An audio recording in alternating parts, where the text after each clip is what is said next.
Hello and welcome to African Online School of Applied Research Skills.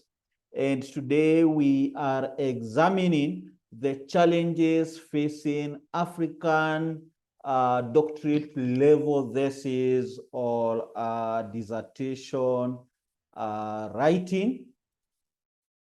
And we want to first understand the African PhD students' landscape. In essence, we want to be able to see what is currently happening. How do things currently look like? And you will see that one of the challenges that are there is low graduation rates amongst the PhD students. In other words, there's a very high dropout rate across the universities in African context, where students have been able to start up on their PhD studies, but then along the way, they have been able to drop out.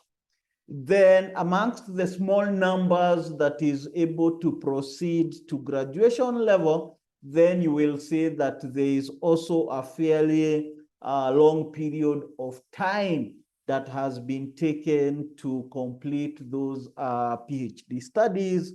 In other words, for a program that should have taken, probably 3 years, then you find that it has taken 5 years, 6 years, 7 years, 8 years completing the PhD studies. Then we have the menace of half-baked PhD graduates, where as a result of the long period of time that it has taken to undertake the thesis, then there's a challenge that some of the PhD being churned out are not equal to task in respect to the many things that they are now specialists in.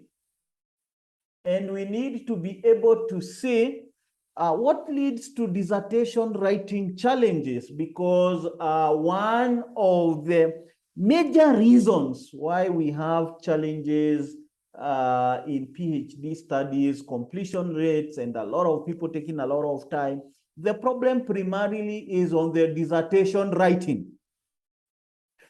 It means that the PhD candidates are able most of the time to successfully complete the coursework where there is a coursework. But then when it comes to the dissertation writing, there is a challenge, and that's where a lot of time is essentially spent and a lot of time is lost at this particular stage.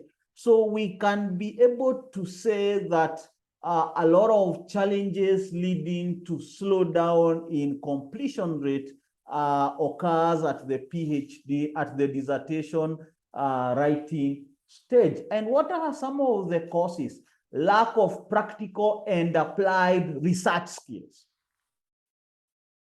In essence, after the coursework, after you've been taken, after the PhD students have been taken through research methodology class, statistics class at a theoretical level in the classroom setting, then you will find that there is sometimes inadequate practice in respect to various research skills, whether it is looking for materials, whether it is in the art of academic writing, whether it is in the various technology utilized in research, whether it is citation or looking at plagiarism and so on. You find that there is lack of hands-on, applied or practical research skills that would now enable the candidate to effectively undertake the dissertation writing. Then the other challenge is inadequate academic writing skills. The ability to undertake critical writing, the ability to be able to source for ideas from the reference materials and come up with sentences that are coherent and make sense and are able to articulate a particular line of thought, that becomes a challenge. And when it is a challenge, it impacts on the dissertation writing. Then the other challenge is inadequate leveraging on diverse research technologies. So you find if you have PhD students that are not well knowledgeable on research technologies, whether it is how to mass download content, whether it is how to use citation softwares, whether it is how to use content mining softwares, whether it is how to manage your database using softwares, whether it is how to format your document. So if the candidate is not very knowledgeable on those technologies, it means that the productivity rate is extremely low, and they take so much time essentially to be able to do a meaningful write-up. Then raw critical thinking and writing skills. The essence of dissertation writing is to be able to persuade the reader, to persuade the other scholars as to your research problem and the methodology and how you are going to solve that particular problem. So if you're not able to critically appraise other works and to be able to apply critical writing skills, then you find that you're not articulate, or the PhD candidates are not articulate in the development of their research work, and those becomes problems that the candidates are facing. Then we need to ask ourselves, what are the possible remedies? Now that we know that these challenges exist, which are some of the possible remedies available to the candidate? And we need to be able to ask ourselves, which are some of the tools, for example? If we say that one of the challenge is low utilization of research technologies, then we need to ask ourselves, in respect to research tools, which are some of the possible tools that the candidates could use.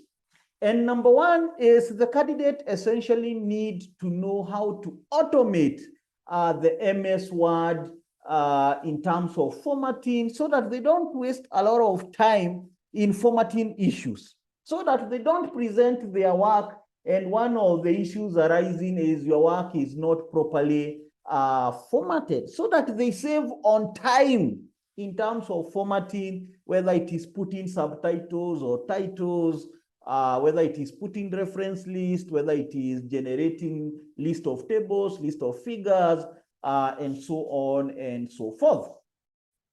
Then the candidate needs to be able to know how to mass download academic reference materials, because for you to do a very good write-up, it means that you must have abundance of relevant reference materials.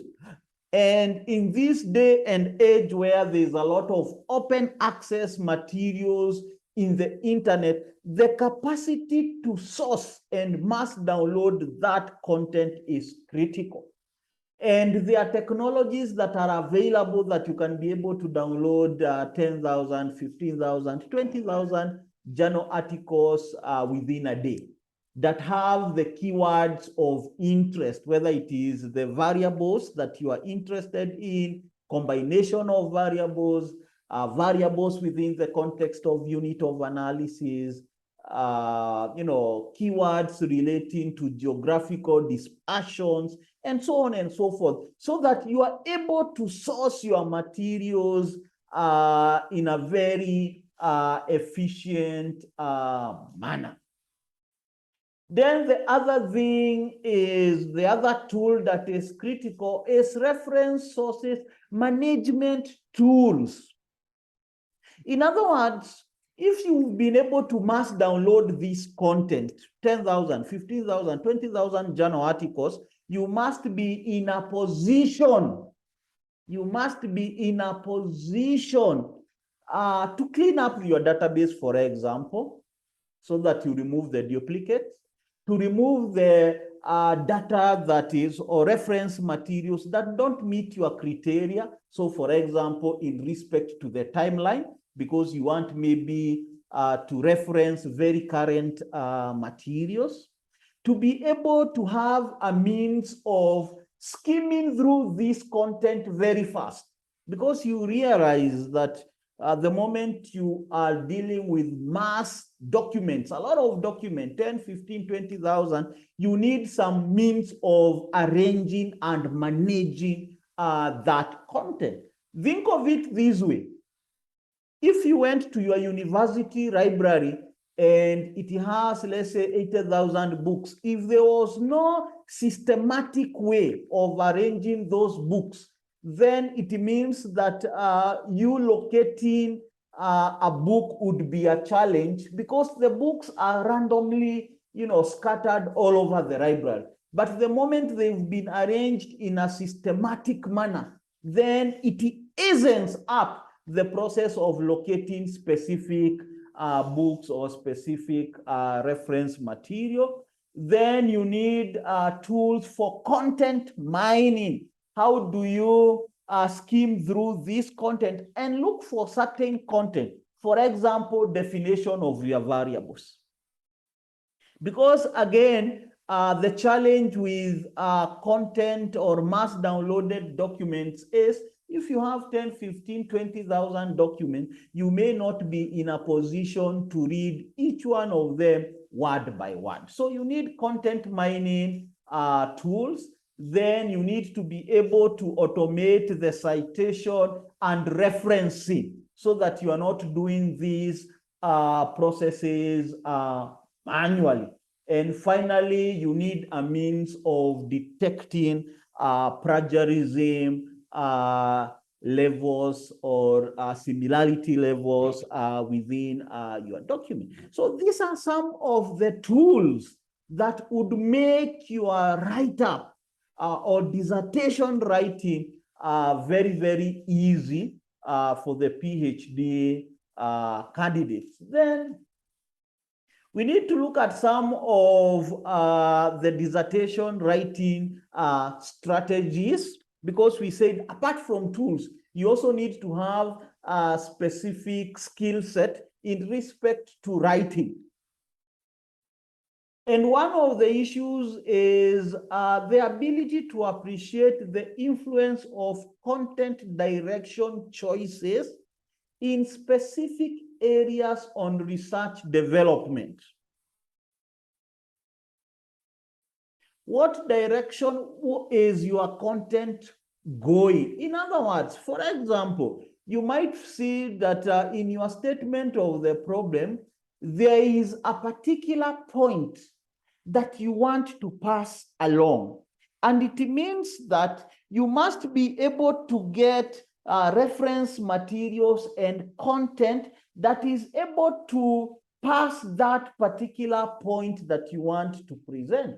So if someone, for example, was writing about, let's say, influence of strategic management on organizational performance of commercial banks, let's say in Kenya, and then maybe in their statement of the problem, they want to be able to evidence that commercial banks in Kenya have organizational performance challenges. That is the point the candidates want to be able to present. So what does it mean? It means that the candidate must be able to source a lot of materials from diverse reference materials that cumulatively, when they are put together in a paragraph or in written way, are able to demonstrate that there is organizational performance challenges. So maybe in document 1, they could be able to see increase in non-performing loans.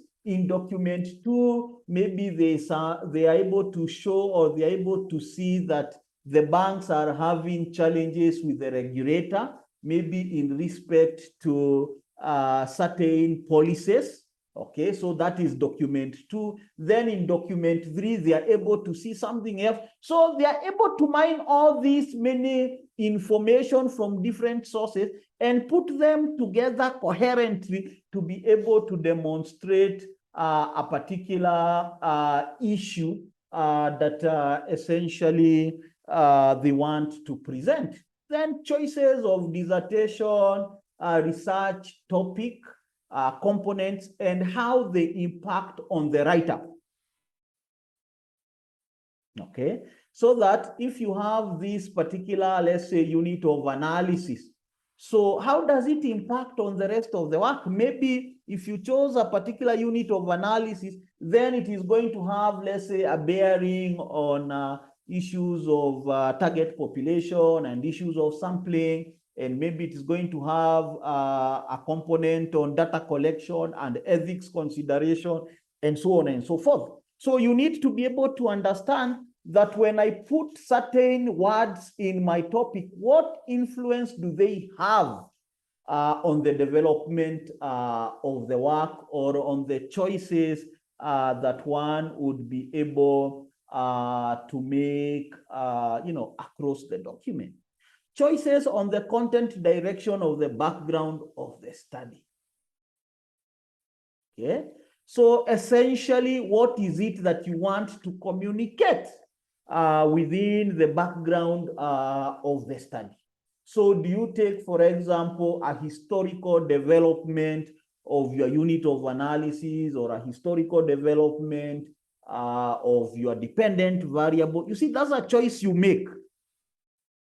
What emphasis do you want to put on certain components? That's a choice you make. So you need to be able to, you are aware that these choices, this direction, as I am writing my background of the study or literature review, are going to impact on my work in a particular way. Then there's also the choices on research methodological aspects. It means that you must be able to, you are very knowledgeable on research methodology aspects and the statistics aspects, so that on any given component of research method, chapter, then you are able to make a choice. If it is research design, for example, it means that you are aware of several research designs, and then you are able to make a particular choice, a particular research design, for example, and then you are able to know how does it impact on the subsequent development of the work. So these are some of the considerations that one essentially could have. Content connection, to be able to demonstrate a specific line of thought. I think we've been able to say that. Then you need to have content mining strategies for specific sections in a dissertation. So one of the things that I keep on asking, students or,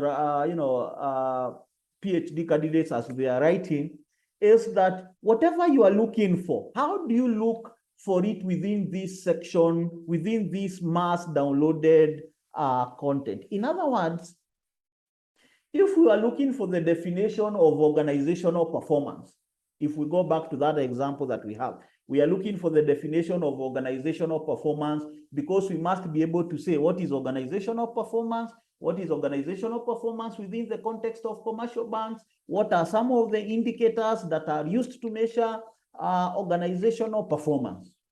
How do you source for this content? So content mining means that once I know that I'm looking for a definition of organizational performance within this context of commercial banks, then I can deploy certain skill sets and tools to be able to look for that definition in these 15,000 documents that we've downloaded, in these 20,000 documents that you have downloaded. That's the content mining, skill set that one essentially needs to have.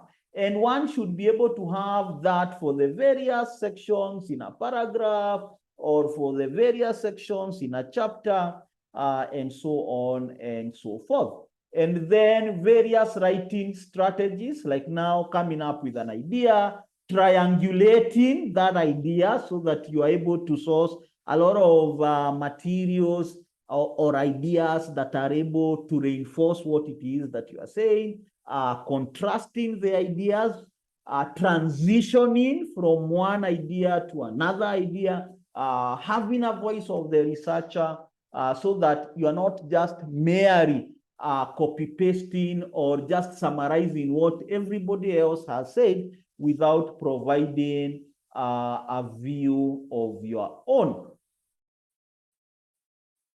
So that essentially takes us to this course that we are calling a competency-based complete guide to applied writing skills for PhD level thesis or dissertation. So this is a course by African Online School of Applied Research Skill, and all those things that we've said in the previous slides, all those things that we've said are necessary for the PhD candidate are what we shall be learning, or what you shall be learning in this particular course. All those tools that we've discussed as being necessary is what this course is all about. So you need to log in to aosars.com and trace this particular course, and you will be able to learn all those